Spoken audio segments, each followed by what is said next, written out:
नमस्कार, मैं Anushree Bhardwaj सुरागीलाल news channel से आपका स्वागत करती हूँ। आज की प्रमुख खबरें संक्षिप्त में इस प्रकार है। भाजपा के संभावित उम्मीदवारों के नामों पर मंथन, कोरोना रोकने के लिए कीटनाशक का छिड़काव, भाजपा प्रत्याशी चयन के लिए रायशुमारी, कोरोना गाइडलाइन का नहीं हो रहा है पालन। अब समाचार विस्तार से। उत्तराखंड में कोरोना का कहर बढ़ता जा रहा है। आज राज्य में 2915 नए केस आए तथा 1335 लोग कोरोना से ठीक हो गए हैं। वहीं राज्य में 3 लोगों ने कोरोना से जान भी गंवाई। नगर निगम काशीपुर ने कोरोना संक्रमण रोकने के लिए कमर कस ली है। मेयर रोहित चौधरी और नगर आयुक्त विवेक राय के आदेश पर महानगर क्षेत्र में कीटनाशक सोडियम हाइड्रोक्लोराइड का छिड़काव शुरू किया गया है।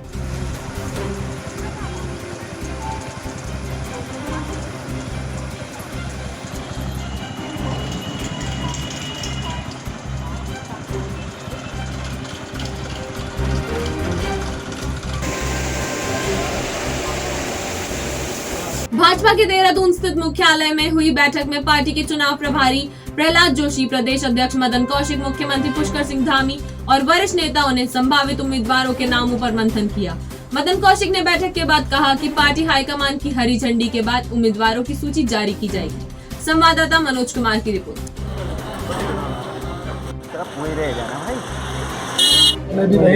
पूर्व विधायक उन सबसे भी जिलों के बारे में पूरी जानकारी हम लोग ले रहे हैं। विधानसभा के हिसाब से, जिले के माहौल के हिसाब से क्या स्थिति है, क्या और अच्छा हो सकता है, संगठन के लिए क्या मजबूती करनी है, क्या क्या और काम करना है, चुनाव की दृष्टि से कैसे करना है, हमें जो हमारा टारगेट है उसे पूरा करना है। सबके अच्छे सुझाव आ रहे हैं और उन सुझाव के आधार पर हम लोग आगे काम करेंगे। हिंदू युवा वाहिनी के रुद्रपुर कार्यालय में आयोजित बैठक में विगत दिनों नगर में गौवंश की हत्या की निंदा की गई। इसके साथ ही कहा गया कि विरोध प्रदर्शन करने वालों के खिलाफ प्रशासन द्वारा दर्ज मुकदमे सरासर अन्याय है।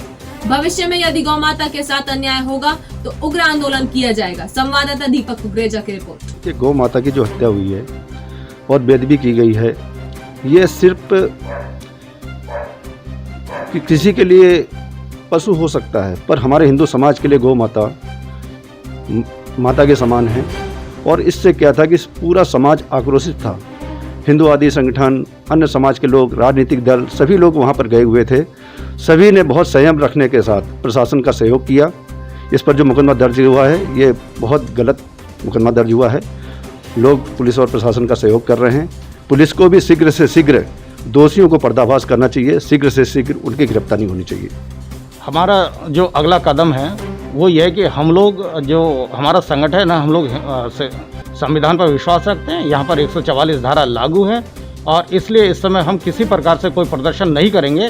लेकिन इस बात को हम यहाँ से हम इस बात को कहना चाहते हैं कि अगर इस दरमियान 16 तारीख तक जो हमारे यहाँ पर 144 धारा लागू है, इस दरमियान अगर गिरफ्तार नहीं हुई तो हम एक उग्र आंदोलन इसके पश्चात हम रुद्रपुर में करेंगे।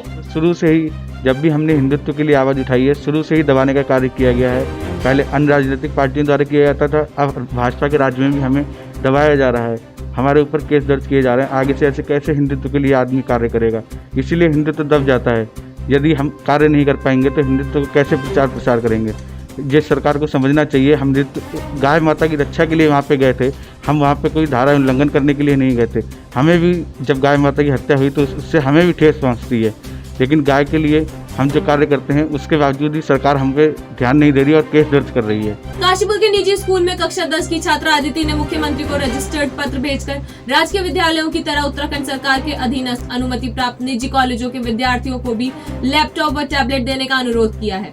उन्होंने मुख्यमंत्री से भेदभाव समाप्त करने का भी निवेदन किया है। राष्ट्रीय नारी रक्षा सेना ने श्री बालाजी रसोई निःशुल्क भोजन सेवा का काशीपुर में एसडीएम रोड पर आयोजन कर लोगों को भोजन कराया। इस मौके पर संस्था के राष्ट्रीय अध्यक्ष राजपूत अरविंद राणा, प्रदेश अध्यक्ष उमेश सिंह, कांग्रेस की वरिष्ठ नेत्री इंदुमान आदि मौजूद रहे।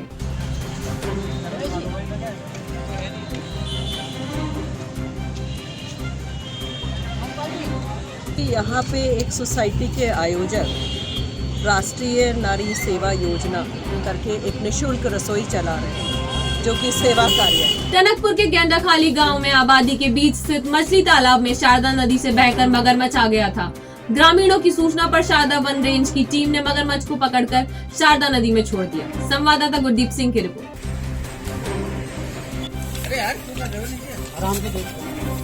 हटना भैया हटना।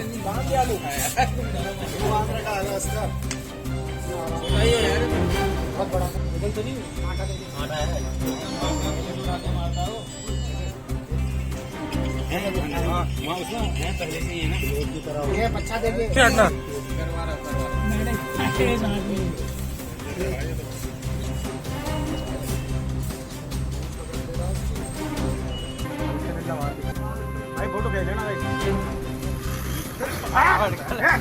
मगरमच्छ सावरा नदी से क्या कहते हैं गेंडा खाली गांव में आ गया था ये मछली के तालाब में, तो इससे जान माल का पूरा खतरा था। ये धूप सेकने के जब बाहर आता था तब इसको गांव वालों ने ग्रामीणों ने देखा, फिर मैंने अपनी पूरी रेस्क्यू टीम भेज के सादा रेंज की रेस्क्यू टीम भेज के इसको पकड़वा के बनबसा नदी में छोड़ने जा रहे थे। गदरपुर में गुलरबोज रोड स्थित स्कूल में चंपावत निवासी विद्यादत्त जोशी गार्ड के पद पर कार्यरत था। वह 29 दिसंबर को गायब हो गया। स्कूल प्रबंधक ने स्कूल की जांच पड़ताल की तो अलमारी में रखे 2,45,000 रुपए नहीं थे। पुलिस को तहरीर दी गई। पुलिस ने गार्ड को गिरफ्तार कर 1,51,320 रुपए बरामद कर लिए हैं। संवाददाता विकास तनेजा की रिपोर्ट।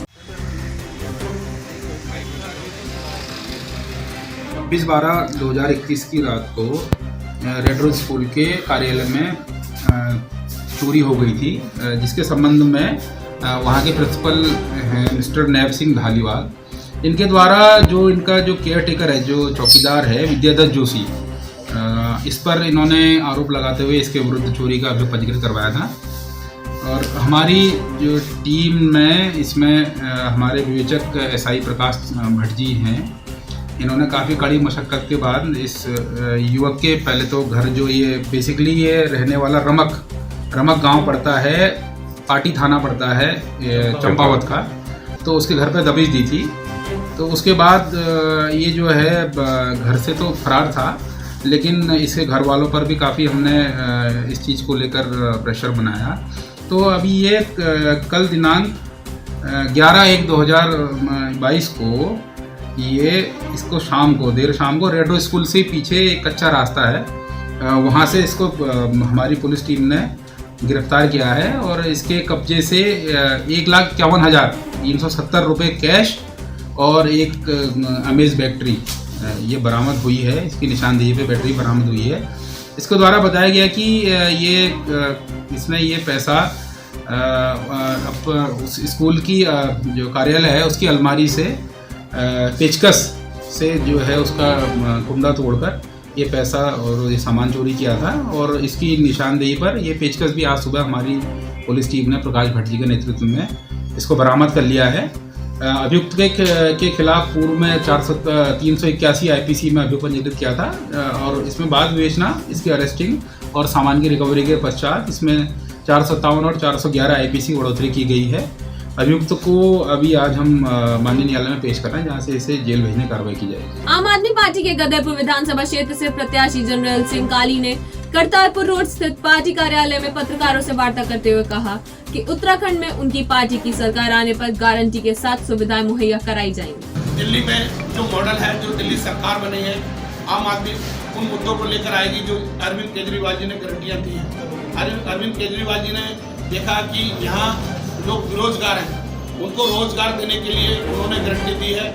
मैं 1 लाख नौकरियां उत्तराखंड के लोगों को दूंगा, जिसमें से 80% लोग उत्तराखंड के लोग होंगे। जब तक नौकरी नहीं मिलेगी उनको 5,000 रुपये भत्ता उन बच्चों को मिलेगा।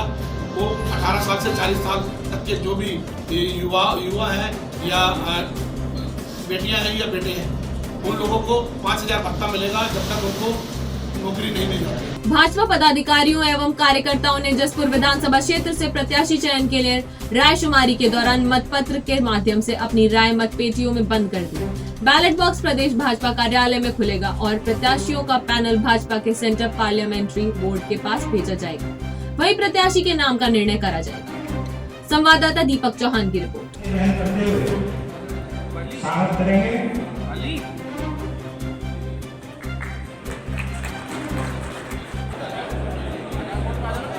रायशुमारी के लिए उपस्थित हुए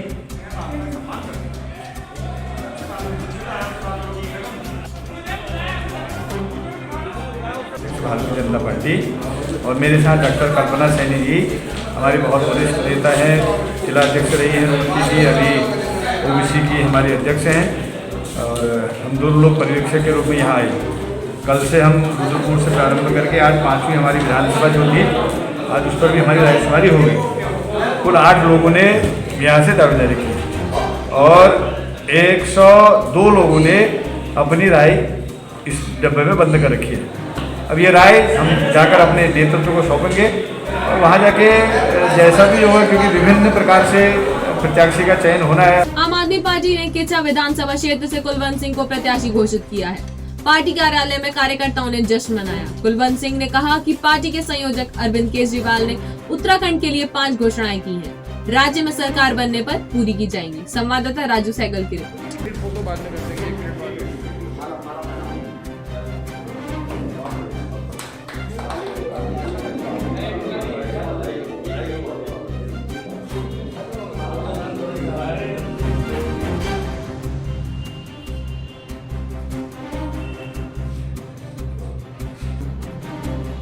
सबसे पहले तो मैं अपने सभी साथियों को नमस्कार करता हूं और किच्छावासियों को नमस्कार करता हूं और मैं धन्यवाद देना चाहता हूं अपने शीर्ष नेतृत्व को जो हमारे ऊपर बैठे हुए पदाधिकारी हैं कि उन्होंने मेरे को इतनी बड़ी जिम्मेदारी से नवाजा है और मुझ पर विश्वास किया है कि किच्छा विधानसभा सीट से मुझे प्रत्याशी घोषित किया है उन्होंने। और मैं वाकई में विश्वास दिलाना चाहता हूं उनको कि पूरे किच्छा के जितने भी मेरे साथी, मेरे सहयोगी, मेरी माता, मेरी बहनें, मेरे सब साथ हैं और हम वाकई जिस जी तोड़ मेहनत से हम लोग काम कर रहे हैं, मुझे लगता है कि जल्द ही हम किच्छा विधानसभा जीतेंगे और उत्तराखंड में अपनी फतेह हासिल करेंगे। आज के लिए बस इतना ही। उत्तराखंड से जुड़ी सभी खबरों को जानने के लिए देखते रहिए सुरागीलाल न्यूज चैनल। धन्यवाद।